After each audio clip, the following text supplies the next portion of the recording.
Muy buenas gente, ¿qué tal? ¿Cómo estáis? Soy Jordi de Jordi en Cryptoland y en el día de hoy os traigo un vídeo que seguro que os encantará a aquellos que os mole el tema macro. Y es que ya sabéis que desde hace unas cuantas semanas, todos los lunes nos reunimos aquí en Jordi en Cryptoland para valorar las distintas noticias, cuáles son sus afectaciones y qué predisposición tenemos para la semana. Ya sabéis que para apoyar este contenido lo tenéis muy fácil, tan solo tenéis que dejar vuestro me gusta, que os cuesta literalmente nada y a mí me apoya un montón. Además, esta sección requiere de vuestra atención, requiere de vuestros me gustas por si realmente os mola y así continuamos con ella. Y además también, si sois nuevos y os gusta este contenido, os podéis suscribir, podéis activar la campanita y así pues YouTube os va avisando de todo lo nuevo que vamos compartiendo. Os recuerdo que en la descripción también tenéis distintos enlaces de interés, entre los cuales vais a encontrar mis telegrams y también un enlace al sorteo de los 5000 suscriptores que dentro de 2 días termina. Así pues, no me enrollo más y empezamos con el vídeo de hoy.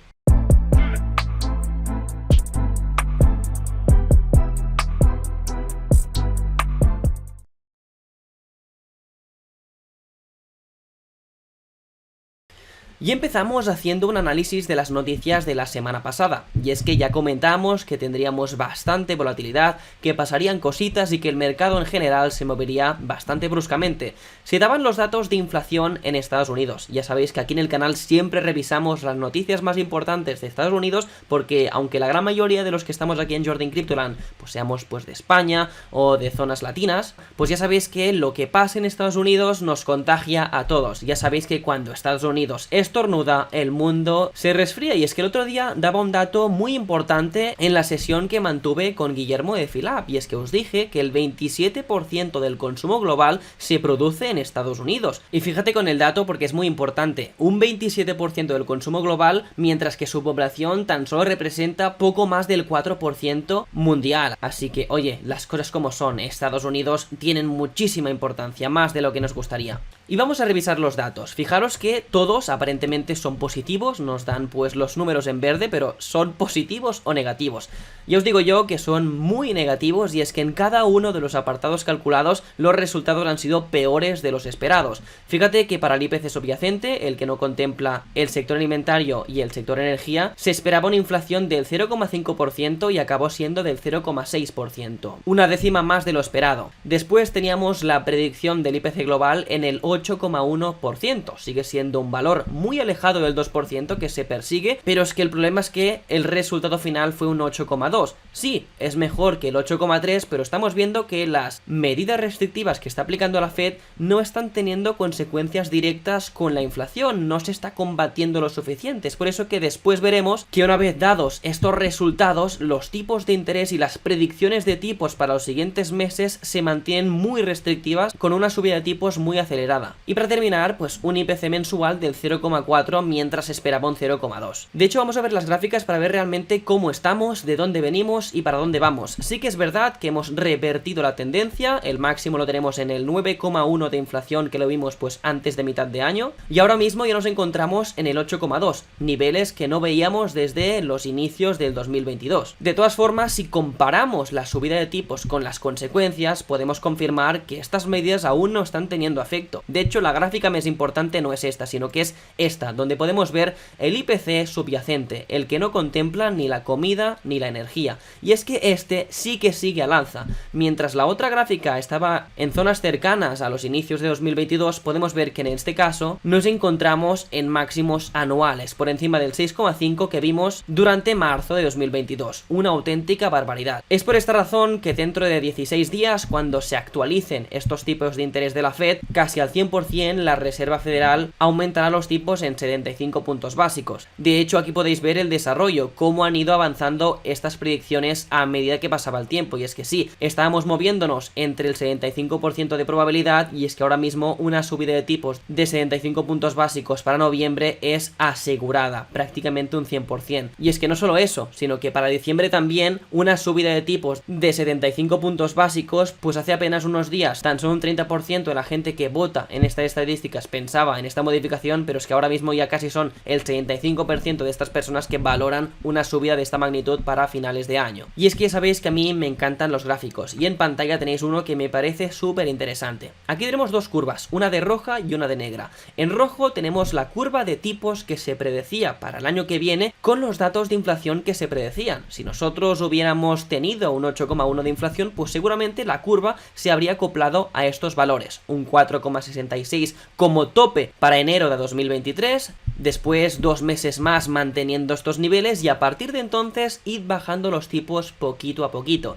¿Qué pasó cuando se dieron estos datos tan negativos el jueves pasado? Pues que la curva se actualizó y actualmente se especula que podríamos llegar a los 5 puntos básicos para el año que viene. De hecho, si vamos atrás a esta gráfica podemos ver que si finalmente durante diciembre se aumentan 75 puntos básicos los tipos de interés, llegaríamos al 4,75, muy cerca de este valor de aquí, el 4,93 que se especula con esta gráfica. De todas formas, lo que pasó en el SP500 fue una lección de especulación, y es que como podéis ver, en cuanto se dieron los datos, la gráfica se derrumbó, pasamos desde la zona de los 3.600 puntos a zonas por debajo de los 3.500, pero enseguida, en cuestión de horas, el mercado empezó a rebotar, incluso rompiendo con los niveles anteriores, ubicándose por encima, en algunos casos, de los 3.700 puntos. Un crecimiento en cuestión de horas de más de un 6%, algo brutal. Y es que el rebote sucedió por distintos motivos. Primero, básicamente porque los datos tan negativos que se dieron ya estaban descontadísimos, pero es que además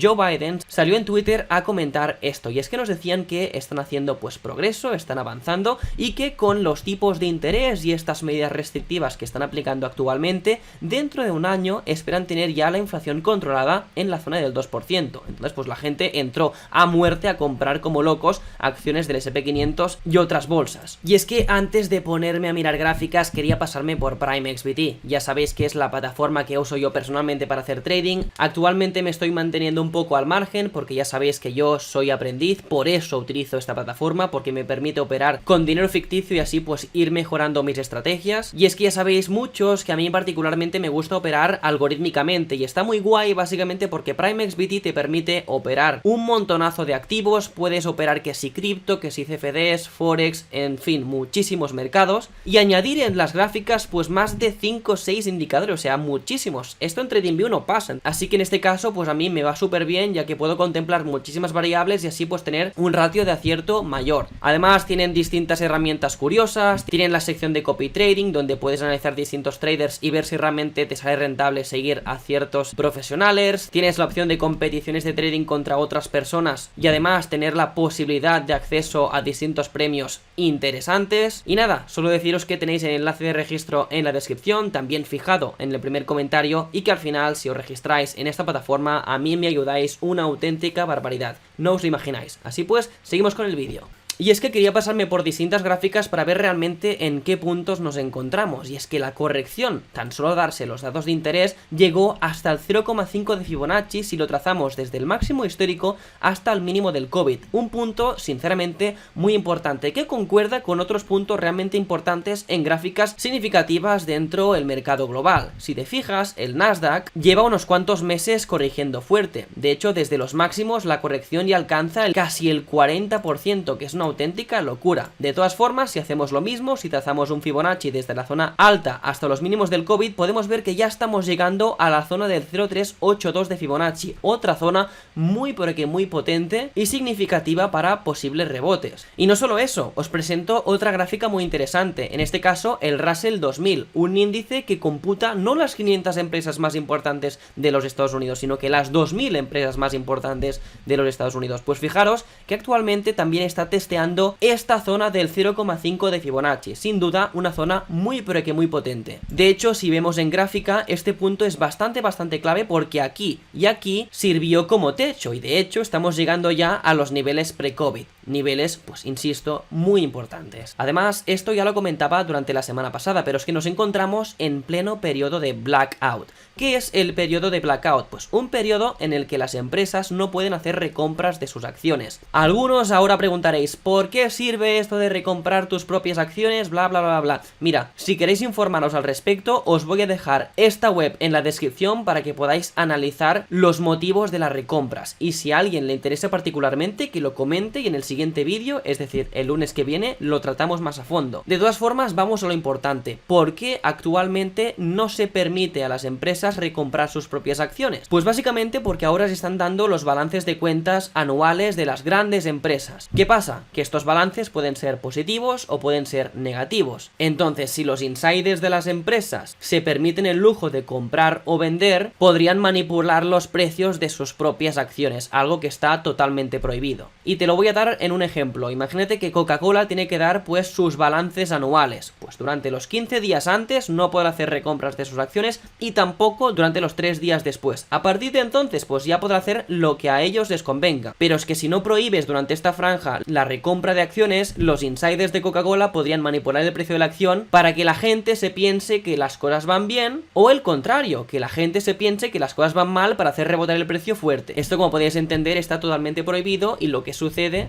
es que se inhabiliten estas compras y luego ya con los resultados expuestos y públicos para todos, sigue el mercado transcurriendo normal y corriente. Normalmente cuando se termina este periodo de blackout, que normalmente termina en octubre, volvemos a tener un inflow interesante de dinero, y para noviembre y diciembre pues solemos tener unas buenas recuperaciones en bolsa. Por eso tenemos siempre el típico rally de Navidad. Veremos si el blackout, viendo además estas zonas de interés, nos puede hacer rebotar un poquitín las distintas bolsas e índices importantes a nivel global. Y de Bitcoin no tengo muchas cosas a comentar. De hecho, fijaros que seguimos dentro de esta caja amarilla, de la cual no salimos desde hace prácticamente 2 meses ya, que es muchísimo tiempo. Y es que si vamos un poquito más para atrás, si ponemos la escala en diario, podremos ver que la compresión es impresionante. Desde los máximos históricos y tirando una directriz bajista, podemos ver que actualmente nos encontramos al límite y veremos para dónde se mueve el mercado. Normalmente cuando se rompen estas directrices, el mercado reacciona fuerte, y justamente ahora estamos saliendo de aquí. Veremos si el SP500 consigue rebotar fuerte y Bitcoin hace lo mismo, buscando pues estas zonas de los 25.000 e incluso llenar este gap de liquidez. Esto ya sería la hostia. O finalmente rompiendo a la baja, como hoy hemos podido ver en las imágenes que he compartido en Telegram. Y es que la última vez que vimos una compresión de este tipo fue en 2018 y las consecuencias pues fueron bastante duras. De hecho, fijaros que la corrección en aquel entonces fue de un 42%. Actualmente estamos generando de nuevo este triángulo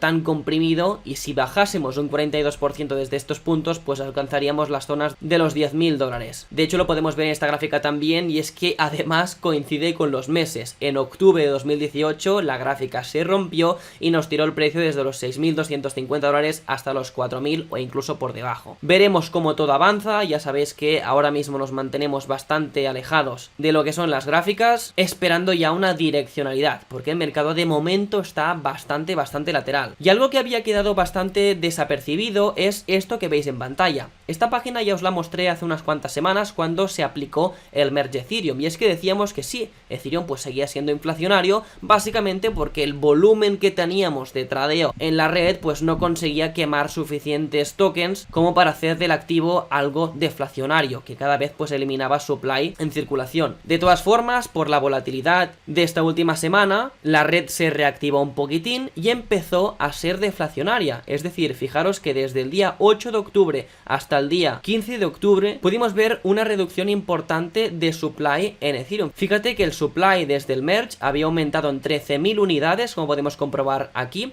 y en sus puntos más bajos llegó a estar en 6.700 más o menos. Se eliminaron del supply, insisto, más de 6.000 Ethereums, una auténtica barbaridad. Así que bueno, algo interesante, y algo que será aún más interesante cuando el bull run esté pegando fuerte, insisto. Y para esta semana, ¿qué tenemos? ¿Cuáles son las noticias más importantes? Pues a ver, tenemos el IPC en el Reino Unido. Ya sabéis que las cosas se están complicando en el Reino Unido y seguramente la semana que viene hablemos un poquito sobre ello. Después también tenemos el IPC en la zona euro, que como podéis ver, el salto inflacionario puede ser la hostia y podría ser un derrumbe bastante gordo para el euro si finalmente los resultados son aún peor. Luego, unas cuantas comparecencias de líderes de la Unión Europea, y para terminar, otro dato interesante interesante de peticiones de subsidio por desempleo, que ya sabéis que es una variable que tiene que subir maquiavélicamente hablando, porque necesitamos que las cosas vayan mal para ver que realmente nos acercamos al voto.